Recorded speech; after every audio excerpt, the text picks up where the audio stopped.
There's something I've been thinking about lately. We live in a world where people are constantly talking about becoming stronger, becoming more confident, becoming more resilient. But we rarely talk about what it actually takes to get there. We see the person someone becomes. We don't see the loneliness that shaped them. We don't see the years they spent feeling different or the quiet battles they fought when no one was watching. And there's an irony in that because the part of us that shapes us the most are usually the part we hide. The struggles, the identity questions, the moment we don't feel like we belong, even in our own life.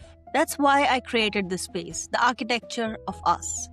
Because I don't just want to talk about where people are today. I want to understand how they got there, what shaped them, what broke them, what helped them rebuild. Because who we become doesn't happen overnight. It builds slowly, quietly through experiences that changes us from inside. And today's conversation is one of those journeys. Today, I'm speaking with Kevin Martinez. Kevin grew up in Costa Rica and from a very young age, he felt different. He experienced bullying, isolation, and a deep sense of not fitting in. And like many people do, he learned to adapt.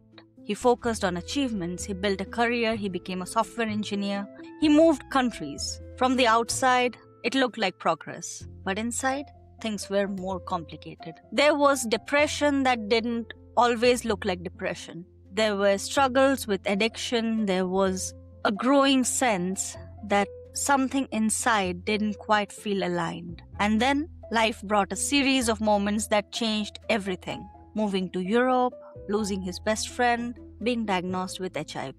Moments that don't just challenge you, they change how you see yourself, how you see life, how you understand resilience. What followed wasn't instant transformation. It was something quieter. Sobriety, self-acceptance, rebuilding. Slowly learning to stop running from himself and start understanding who he really was.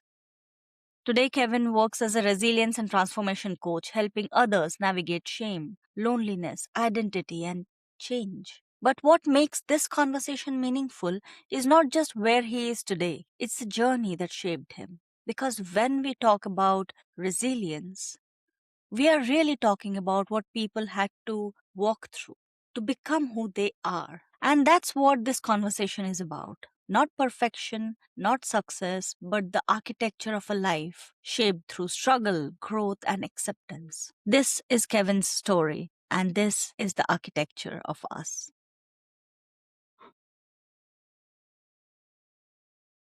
Hey, Kevin, how are you? I'm so glad to have you here. If you had to tell me your life story, what would make the cut? And what would be the highlights? So right now I'm helping people overcome challenges and navigate change and become more resilient. But it wasn't always this way. So I started my life really not knowing who I was. And I was super bullied. Like I was heavily bullied since I can remember. So I was like this free spirit, playful child, like an artist, like a leader, wanted to help people, just being like really spontaneous. And I would show up with some feminine side of me naturally. And then immediately I was pushed down immediately. Like, this is not how men behave. This is not straight acting, all these things. So I immediately took this belief of I'm not enough and I'm ugly and I'm not worthy. So I started to have these bullies reflecting that belief over and over again. So as I grow up, I started to become like very perfectionist and very controlling, so I could feel good about myself, even though deep down there was always these beliefs. And yeah, I never felt like good enough, so I would push myself to prove to myself or to others that I could be something. So eventually I was a software engineer because that was like the best way for me to get a good job, good income, and I always wanted to live in Berlin.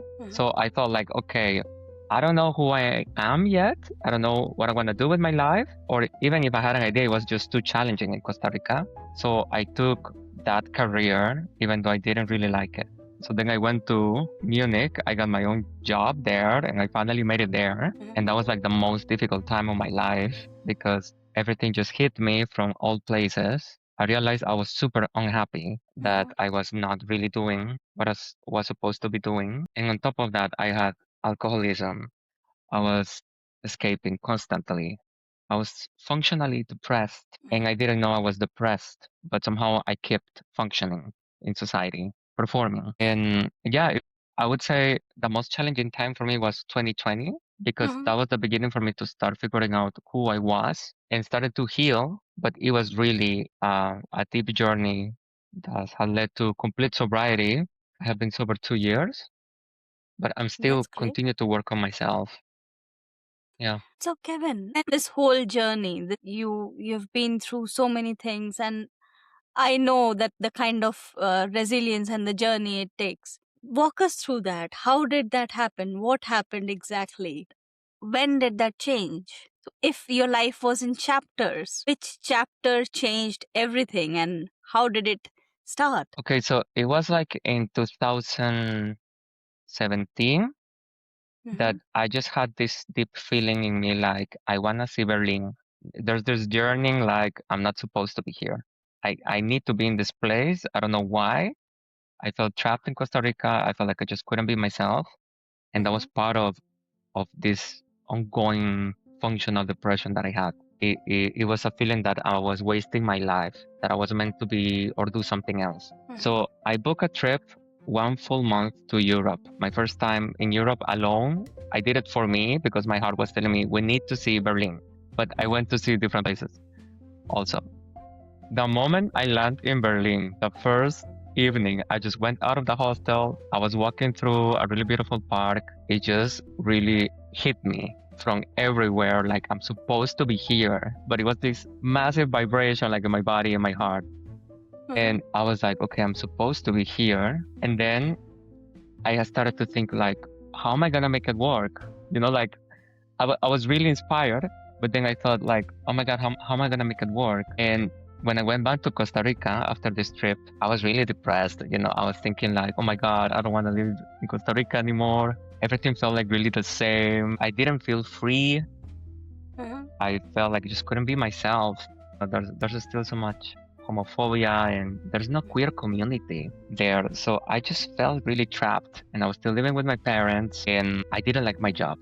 That was like, okay, I don't know what I'm gonna do, but I So you somehow were already kept, working as a software engineer in Costa Rica or yeah, okay, great. yeah. I am so curious to know what was exactly different with Berlin. How was it so different and what did you like about it? It was like the first time that I felt like truly free. Mhm. And it was this feeling of peace. Like I was just walking there at night sometimes and there Mhm. was nothing chasing me. There was no criminality going on and the queer community here is super open. So it's just like you just flow with the place. It's authentic. And I could not be like this back at home. I Mhm. was always pushed back for being too feminine or for how I laugh, how I speak, or even the people from the neighborhood back in the day, they were calling me names, like faggot or all these things. So I just felt always like a victim. I felt trapped and I would isolate, always being super emotional, but isolating. So it was too much for me to carry. But when I was here and I was experiencing what it feels to be here alone without criminality or these insecurities, I just felt like, oh my God, it's like you open the box and you just cannot Mhm. unsee it again. It's like, what can I do now? But yeah, it was So a journey to get here. I So tried did like 8 months. did you come out? How was your coming out journey with your parents and back home, or was it after you moved? So I came out when I was 19. I Mhm. was still living with my parents. And at the beginning, it was really horrible because my dad was like very explosive back then. And he said like, oh, so you want to die like from AIDS, like most people, like most gays. So that was like his first reaction. Also, you want to die from AIDS? And that was like that really hurt me and really devastated me. But Mhm. eventually my dad started to change after that. He was very Mhm. homophobic at the beginning, but then he changed. So now we have a really great relationship, which is a massive gift. But back in the day, it was really hard for me because he was, let's say, like my first bully. He would Mhm. try to make me a man. And of course, I was not straight. So he was forcing me to be straight by playing soccer, by telling me to go play with the boys and not with the girls. But deep down, what he created in me was this horrible shame. Yeah.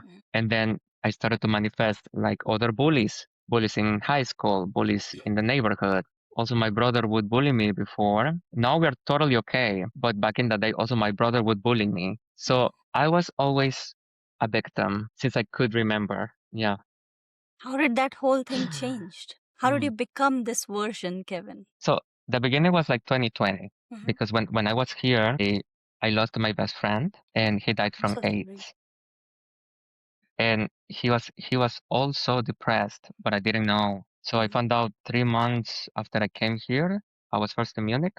Then I just found out that he died, and I was like in shock for the full week. I just didn't know what happened. And then his boyfriend texted me and told me that he died from AIDS because he didn't want anyone to know. He wanted to take it all for himself because he was just terrified that anyone would know, and he thought that it was the end for him, that no one would love him. He would be a complete, yeah, like no one would care about him anymore. And because Costa Rica is so small, pretty much anyone would find out, let's say so. So that was too hard for him. And in that period, I was feeling very, very sick, really, really sick. Like I had a feeling of something is really off with my body. And then I had an abscess coming out in my anus. And that was incredibly painful. And I just didn't know what it was. I was really scared. I had a phobia of doctors. So when I went to see the doctor finally, in a state of shock and pain also, she told me eventually with the tests that I was HIV positive and that I had to get a surgery because that abscess was a problem for blood poisoning because it wasn't healing properly. So I needed to go to surgery. So the surgery happened like a week after that. And I was in recovery for that for like a full month.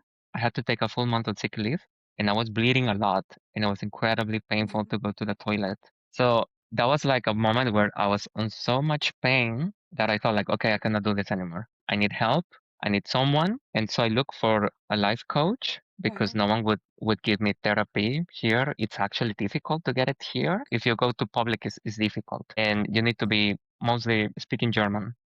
So it was difficult to find therapy. I needed something as soon as possible.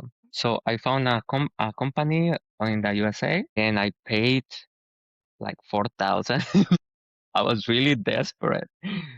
And I worked with this coach for 6 months and we went through a program, 12 weeks. And I felt I was starting to change after this process.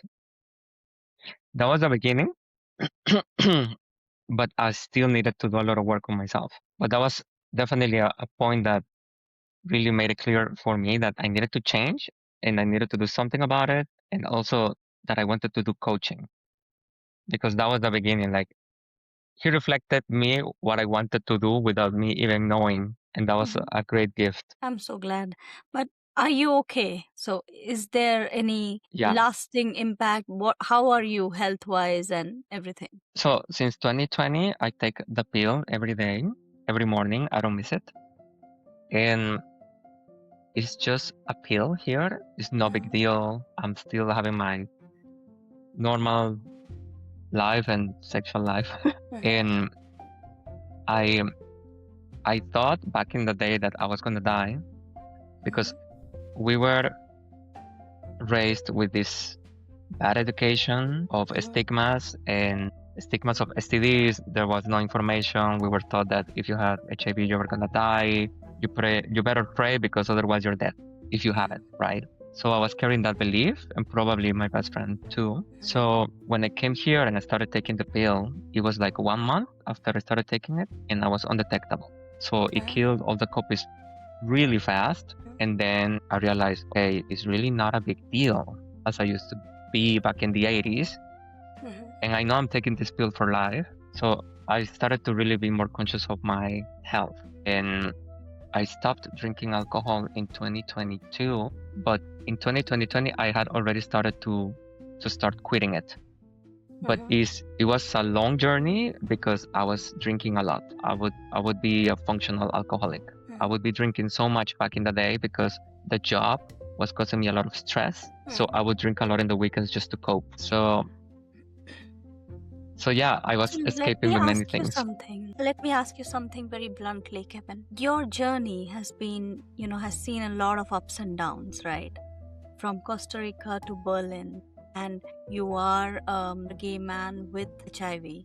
What are the basic challenges that you faced? And was there a lot of bullying? Is it the right word, bullying, even as an adult? And was there a lot Yeah. of prejudice that you had to deal with and get over it? Yeah, it's like coming out again, but Mm-hmm. is like 10 times more scary because the stigma is really strong. So on my birthday of 2024, I was already living in Berlin and I thought like, okay, I need to come out with this topic. I want to be open about it because there was so much stigma and misinformation. So I published a video telling my story in all my Mm-hmm. on my socials. And that same day, I called my parents and I told them on my birthday, and they were like, "Really? Calm down." Mm-hmm. And I thought like, thank God, because I thought they were gonna struggle a lot with it or be super shocked. But they took it so peacefully. They were Mm-hmm. asking me about how does it work, how do I take it, and what I'm doing to take care of myself. So it Mm-hmm. was like one of the most heart opening conversations that I had with them. And I was so surprised to see how calm they were. It was like it's like something that I just could not imagine. And they understand it and they care about me now more than ever, and they're happy that I'm here, and they're happy that I'm doing this now because they understand now. They understand why I was so depressed, why I was taking drugs and drinking so much alcohol, and they wanted the best for me, but they wanted to raise me well, but they just didn't know. My dad didn't know what was happening back then. He's also an Mm-hmm. engineer. He wanted me to be an engineer to have a good life, but that's not me. So are you Yeah. doing full-time coaching now? Yes, absolutely. And how is that journey going? Okay, so the first year is challenging, Mm-hmm. but eventually you get into flow and you start meeting people, and then the Mm-hmm. clients start to come. The most important thing is believing in yourself and keeping consistency Mm-hmm. and trusting the process. Absolutely. I Um, totally agree with you on that.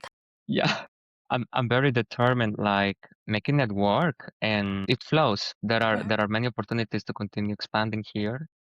Mm-hmm. And yeah, I always had this feeling that I was not supposed to be in corporate. I was not Mm-hmm. supposed to be under a boss telling me what to do. That always felt like off in my body, like I'm not Mm-hmm. that person. So I was 15 years as a software engineer. So over 15 years, I was living this misalignment, and that that causes a lot of spiritual, emotional damage. I totally get that. I was 12 years a HR in the corporate sector, so I totally Oh get yeah, that.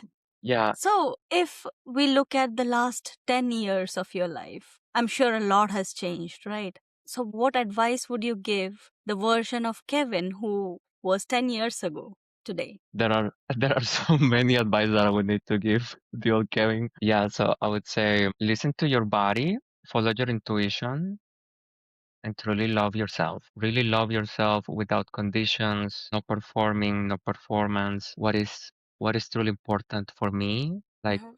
get your values and your boundaries and non-negotiables very clear because that gives you so much clarity, and from that place you start to develop better relationships or routines with yourself, care. And yeah, back in the day I had no self-esteem, Mhm. and I've been rebuilding it since 2020. So all this self-love has really changed my life, and from that place everything around transforms. The people that you Mhm. meet, the quality of your relationships, then stepping into your purpose doesn't feel so scary anymore because you have your own back.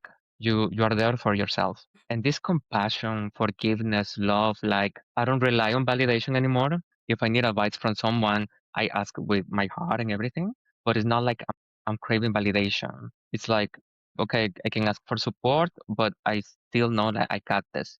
Mhm. And yeah, I'm also sometimes praying for intuition or to God for help or the universe. I have this abundance mindset, Mhm. and what abundance feels like, like Mhm. there's no competition. We are just here to create together. You and I, we are here to cooperate with each other. Mhm. We are not competition. So it's like changing Absolutely. this. way of living. Like Mhm. I'm here, we're all provided for, money's gonna come, clients are gonna come. So it's building on abundance and Mhm. love. So when you talk about loving yourself, what does that look like? Because that word, you should love yourself, has been used so often that now people don't really understand that. So you touched upon it, Mhm. that setting up the boundaries and working on our self esteem. So what is your take on loving yourself? What are the things that we can do to improve upon that? So I was working a lot and I was not giving me breaks. So I had a 4 month burnout and I realized after that that I needed to do self care. Like specifically, I do Fridays as self care. And Mhm. in the evenings, I do something that I truly love. Like it could be watching a film or going out for a walk or seeing a friend or dinner or reading something. But I was always hustling and there Mhm. was no time for me, for a self date, or I would push my body through complete exhaustion and I Mhm. was not listening to my body. So for me, loving myself is like creating routines for me Mhm. to recharge and forgive myself also, have this compassion for myself and everything, Mhm. and not paying attention to the inner critic voice. Give it love to this voice. Like I know you're there. Uh, to the perfectionist, to the controller. When I have these thoughts or these behaviors, I'm like, I love you. I forgive you. I could say this mantras of Ho'oponopono. Mhm. I love you. I'm sorry. Thank you. Please forgive me. So I feel something changes inside and I feel better. But yeah, That really. it's a journey with yourself, loving yourself. It's a process. Yeah. Absolutely. So, my next question is for all the people who are struggling right now and who are struggling to come out and might be, going through their own journeys. What advice would you give them? What do you think would help them in their journey? Yeah. So I believe a lot of us queer people, we struggle a lot because I mean it's a straight world. So a lot of us we develop so much shame and beliefs that are really not helping us. So it would be a great idea to have like someone professional to help us in the journey Mm-hmm. because coming out is already a big challenge because most straight people they never come out, of course, because people assume you're gonna be straight. And a lot of us need to face bullying, discrimination, and ahead of your life, if you get infected with HIV, then that's a whole new layer of work in yourself, a whole new layer of forgiveness and acceptance. So for me, what would have helped is that I could have reached out for help Mm-hmm. sooner, but I also felt really, really scared back in the day. So if you could reach to someone that you can fully trust and get regular support, Mm-hmm. that would be great because I wouldn't speak about it. I would bottle it up, then drink it. And then I just didn't reach too much people ever about my struggles. I was really afraid, and it was until it was already too late that I was Mm-hmm. in a complete mess that I asked for help and paid a lot of money for that. But yeah, it's really sad because you don't choose to be gay or straight. It just happens. You just Mm-hmm. discover eventually who you are and what do you like, and it's okay and it's fine. But we still need to help people and support this. As Mm-hmm. same as with HIV stigma, I'm still to this day talking to people about what it means because the stigma is still there. And even in the gay community, some Yeah. people have still their ideas that you are contagious and you're not contagious, period. Yeah, because there is a lot of stigma around that. People don't want to talk about it, honestly Hmm. speaking. And I feel we need to talk about it because we need to let people know that this happened, all right, but it Hmm. does not mean that that is manageable, is what I'm trying to say.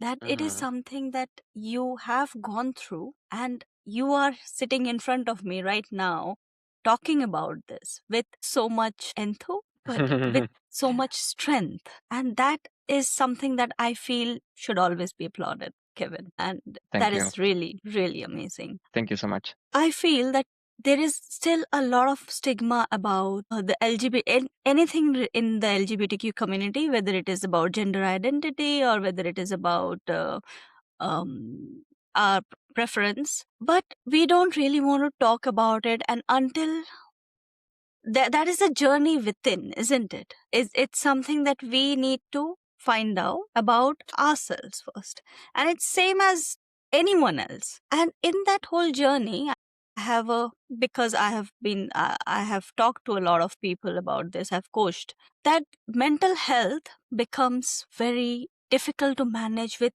everything else. So, what is your take on that? And how did you manage your mental health, depression, and everything along with so many different challenges that you were handling? Yeah, so in 2020, I worked with a coach 6 months, Mm-hmm, and then after that, I joined a circle of men coaching mm-hmm, that mm-hmm, was online. I did it for about 3 months, and then after that, I was investing in a coaching company to start mm-hmm, my business, and I was not seeing a coach back then, but I was still struggling with how could I make the switch, mm-hmm, and yeah, I then decided to get substance control coaching mm-hmm, mm-hmm, because I was still using back in the day. And then I had that moment and realization that I just didn't want to do it anymore. mm-hmm, So I got then abstinence coaching. I quit alcohol in 2022, mm-hmm, and I then had to work with quitting marijuana and quitting the substances. mm-hmm. So 2 years ago, I managed to get completely sober of everything. And Okay. I've been working with a coach for the last 2 years. And this is more like Mm-hmm, one-on-one.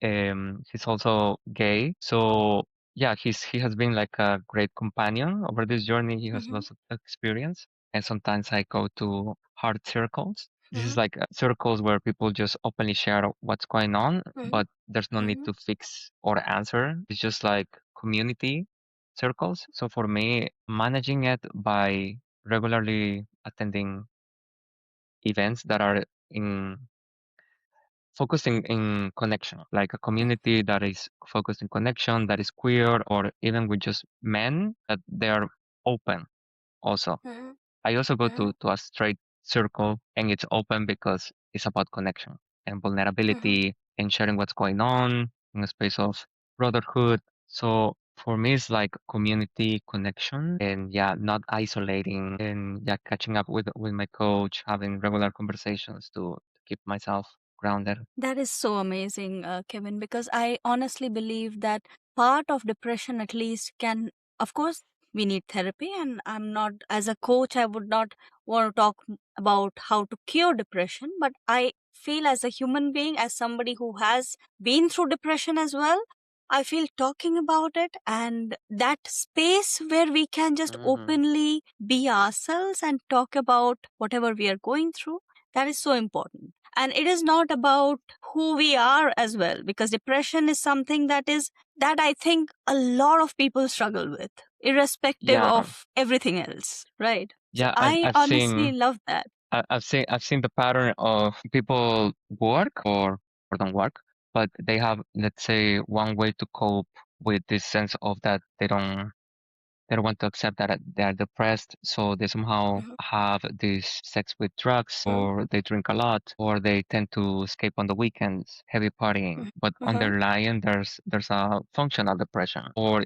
if they're not working, then they are escaping constantly. mhm, So in the queer community, it's usually a problem that people combine drugs with sex and escaping and partying. And I mhm, was doing that mhm, for a long time. So I got to see that is something that happens a lot in the community. And it's also mhm, hard to get out of that. So over these years, I had to completely change where I'm going, who I'm seeing, what I'm doing. And mhm, I also had to install 2 apps of gay dating because they were like triggers for me, you know? mhm, mhm, So, so it really takes self-awareness to understand what's really going on and accept mhm. that you don't have to do it alone and it's okay to ask for help and that there is help. Absolutely. many places here that you can go and get coaching for free or an advisory just to help you in drugs, for example. And that happens a lot here. It's like an epidemic. So yeah. If you don't mind sharing, what exactly do you do, Kevin? Who are the people that you work with, and what exactly do you help them with? Okay, so it's mostly work on shame and loneliness and recovery from addictions. And I also do NLP, neuro linguistic programming. So sometimes it's also working on their fears and the self sabotage that happens when they want to create something. So a lot of it is, yeah, working on themselves, what is blocking their progress, and having an open conversation of how can we get there. And it's more like I help them, but I also am there for their accountability. Yeah. Yeah, that accountability part is really, really important, isn't it? Even as a coach. Totally. Absolutely. And I loved our conversation. This was so insightful from your journey. This part of the podcast that we are doing right now is about our journey, the architecture of us, how our journey shaped us, who we became. And this is something new that I learned. And I'm so thankful to you, Kevin, to be here today and to talk to me about this. So thank you so much. Thank Thank you you for for your being here. podcast. I appreciate it. Thank you so much for having me here.